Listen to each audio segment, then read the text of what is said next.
Kemudian dari Tapanuli Utara ke Tapanuli Tengah ke Sibolga nggak bisa lewat darat.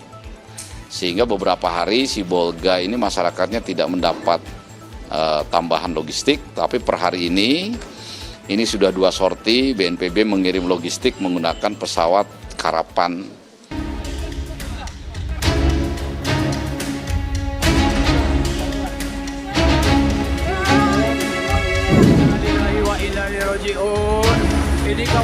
Banjir bandang menerjang Lubuk Minturun, Kecamatan Koto Tangah, Kota Padang, Sumatera Barat. Air menerjang permukiman dan menghanyutkan sejumlah kendaraan. 1 warga ditemukan meninggal usai terbawa arus.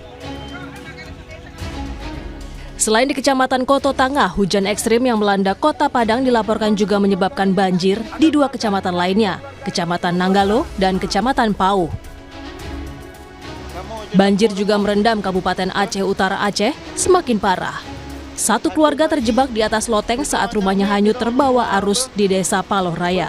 Keluarga ini terdiri dari seorang bayi, 4 perempuan, seorang lansia, dan 1 laki-laki. Melalui rekaman video, mereka meminta bantuan pertolongan kepada tim SAR agar segera dievakuasi. Di Kecamatan Loksukon, Kabupaten Aceh Utara Aceh, dengan menggunakan tali, 1 persatu warga dievakuasi dari banjir yang semakin meluas. Sementara di Kabupaten Tapanuli Tengah, Sumatera Utara, warga juga mengungsi akibat banjir. Seorang bayi bahkan dievakuasi menggunakan kontainer plastik dari atas atap rumah yang kebanjiran. Di Tapanuli Selatan, Sumatera Utara, puluhan warga mengungsi di salah satu pengungsian di Desa Batu Hala. Terdapat 2.000 lebih pengungsi yang terbagi dalam 6 posko di wilayah Kecamatan Batang Toru, Tapanuli Selatan, Sumatera Utara. BNPB akan melibatkan TNI dan Polri dalam penanganan tanggap darurat seperti evakuasi, pengiriman logistik, hingga membuka akses jalan yang terputus. Kemudian dari Tapanuli Utara ke Tapanuli Tengah ke Sibolga nggak bisa lewat darat.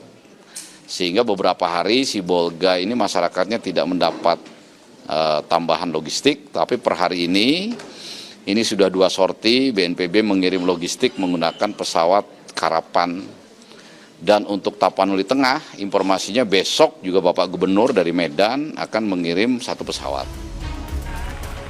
Sementara itu, Wakil Menteri Pekerjaan Umum Diana Kusumastuti bilang ada 4 jembatan yang terputus di Aceh. Pemerintah telah mengirimkan alat berat untuk membersihkan material longsor di Aceh, Sumatera Utara, dan Sumatera Barat. Mengirimkan beberapa alat-alat berat untuk membersihkan longsoran di Aceh maupun di Sumatera Utara maupun di Sumatera Barat, dan mudah-mudahan alat berat kami yang saat ini sudah siap segera bisa sampai ke lokasi. 21 yang ada di Sumatera Utara dan kemudian 12 yang ada di Aceh dan 15 yang ada di Sumatera Barat mudah-mudahan segera bergerak. Soal jumlah warga terdampak banjir dan longsor masih terus berubah secara dinamis. Basarnas memastikan evakuasi dan pencarian korban hilang adalah yang utama. Jadi terkait dengan jumlah data tentunya saya mengharapkan tidak menjadi diskusi, namun dari operasi SAR yang kita laksanakan pasti kita akan memprioritaskan terhadap adanya kedaruratan manusia yang harus kita selamatkan. Begitu juga terkait dengan korban-korban yang masih dalam pencarian, itu pun juga menjadi skala prioritas kita. Walhi menyoroti banjir dan longsor yang terjadi di Pulau Sumatera. Menurut Direktur Eksekutif Walhi Sumatera Utara, Rianda Purba, sejak 9 tahun terakhir didapati wilayah di hulu Tapanuli Tengah dan Tapanuli Selatan ada ribuan hektar hutan yang rusak. Wilayah hulu Kabupaten Tapanuli Tengah dan Tapanuli Selatan dalam 9 tahun terakhir itu 2.000-an hektar hutan itu sudah rusak, Bang. Sudah ditebang. Nah, faktornya ditebang itu ada yang secara legal karena ada pembangunan infrastruktur seperti PLTA Batang Toru.